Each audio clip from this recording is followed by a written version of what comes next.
Let me ask you something uncomfortable, something most people avoid until it's already haunting them at night. Why do so many people reach their late 70s and 80s carrying a quiet, crushing weight of regret, even though life gave them warning after warning along the way? Clues they ignored, signals they brushed off, moments they postponed, conversations they delayed, and chances they assumed would always be waiting tomorrow. The truth is, regret doesn't explode suddenly at 80. It grows slowly, silently, fed by habits we normalize for decades. And by the time the mirror shows an older face and the calendar feels thinner, regret isn't about what you never owned or never achieved. It's about what you kept doing long after it started costing you your health, your relationships, your peace, and your sense of purpose. And today, we're exposing the quiet behaviors that drain life after 60 while pretending to be harmless.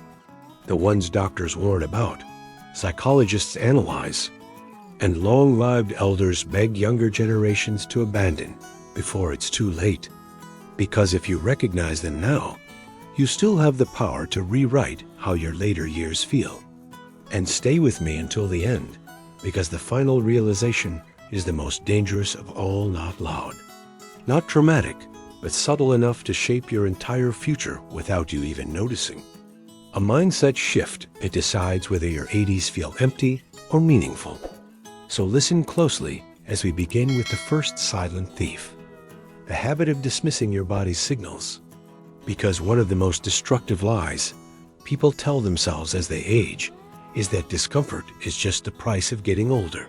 That aching joints, constant fatigue, dizziness, stiffness, shortness of breath, poor sleep, or fading balance are simply normal now, when in reality, that belief has pushed more people into preventable decline than bad genes ever did. Because your body never starts with disaster. It starts with whispers. And when those whispers are ignored long enough, they turn into alarms, then into emergencies. And think about how often people notice tightness in their chest, numbness in their hands, swelling in their legs, or weakness in their grip and say, "I'll deal with it later." Not realizing later is exactly when options disappear. Because the body is incredibly forgiving, but not endlessly patient. And every ignored symptom is a message unanswered. Every delay, a small betrayal. And I remember meeting a retired school teacher in his early 70s who laughed off constant calf pain until he couldn't climb stairs anymore, only to learn years later that circulation damage had quietly progressed beyond repair. And his words still echo, "I didn't lose my strength suddenly. I loaned it away by ignoring it." And the emotional damage of that realization often hurts worse than the physical loss. Because dependence, frustration, and the knowledge that it was preventable settles in heavy. And yet this decline is not inevitable, because attention is power. And the people who age best aren't the ones who never feel pain. They're the ones who respond early, who hydrate, stretch, walk, rest, get checked, and treat their body like a partner instead of a machine.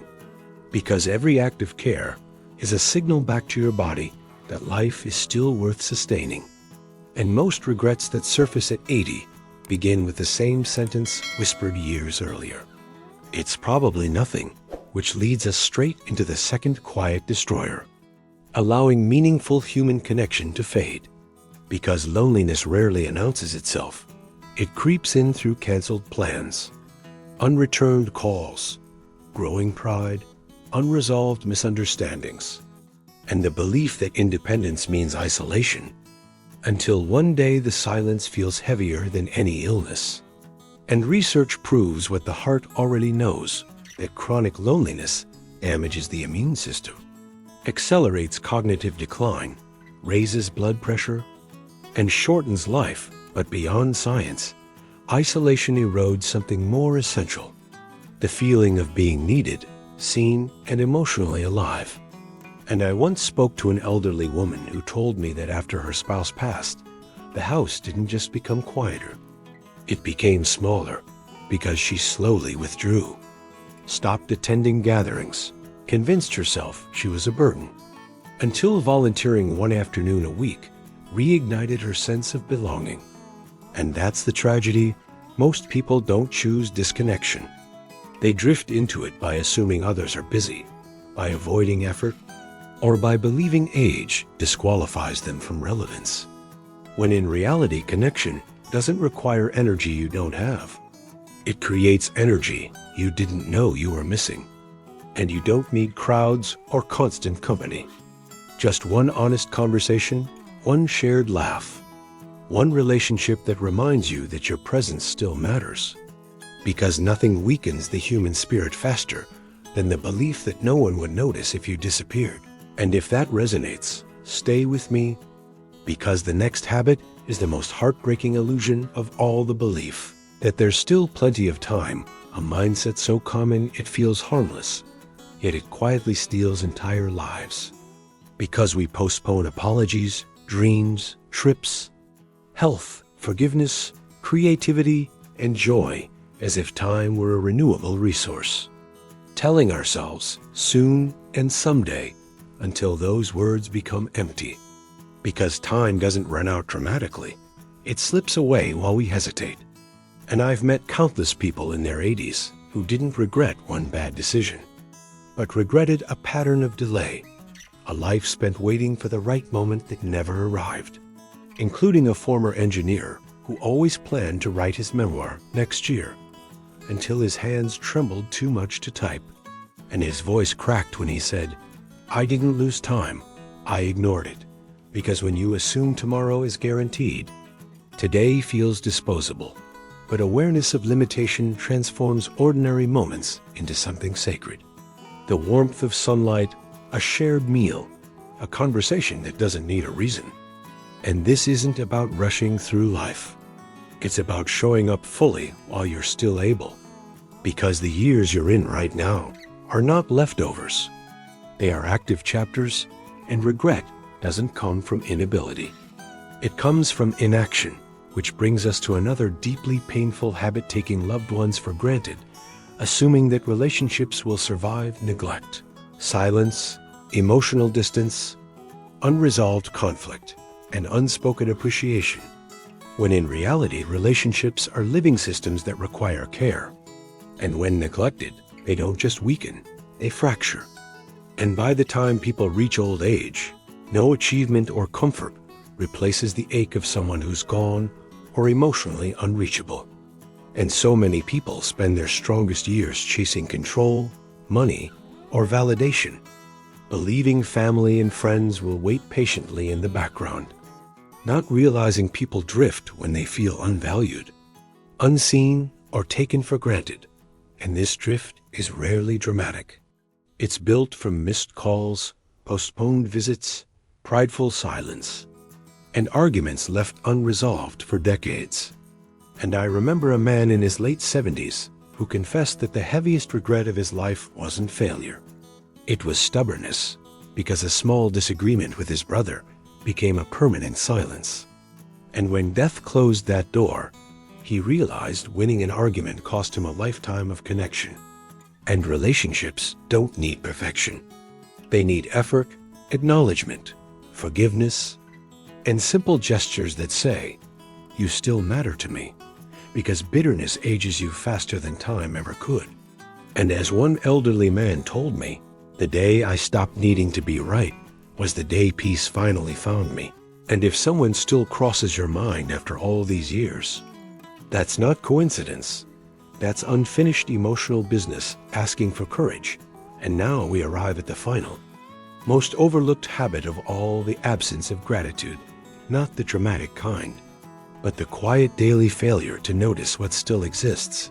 Because as years pass, many people train their minds to focus on loss instead of presence, on what used to be instead of what remains, and that lens slowly darkens life, shrinking joy and amplifying bitterness. And gratitude doesn't automatically increase with age. It must be practiced intentionally, because the mind is wired to scan for problems, not blessings. Yet the elders who age with lightness and peace are not those who lived perfect lives, but those who learn to appreciate imperfect ones.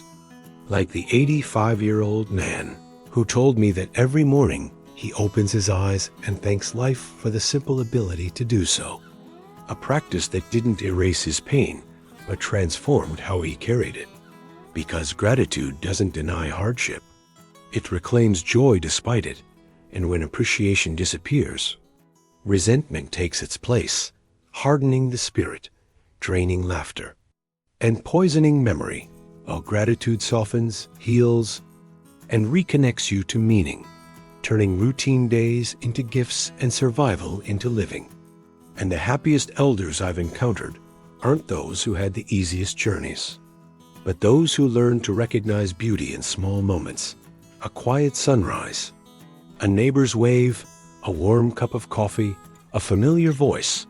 And these moments don't fix everything, but they remind you that life is still offering something worth receiving. And as we close, understand this regret is never born in a single moment.